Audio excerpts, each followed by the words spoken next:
యెహోషువ గ్రంథం 1వ అధ్యాయం 8వ వచనం. నీ మార్గమును వర్ధిల్ల చేసుకుని చక్కగా ప్రవర్తించదు. నీ మార్గాన్ని ఏం చేస్తానంటున్నాడు దేవుడు?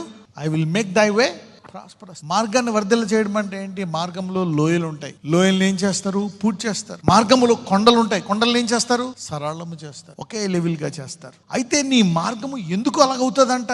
యెషయా 45:2-3 వచనాలు చదువుదాం. నేను నీకు ముందుగా పోవచ్చు. ఎవరు పోతారంట? ఎప్పుడైతే ఈ వాక్యం చదువుతున్నావో, ఈ వాక్యం ఎవరిదో ఆ వాక్యం అనే ఆ దేవుడు నీ ముందు వెళ్తాడంట.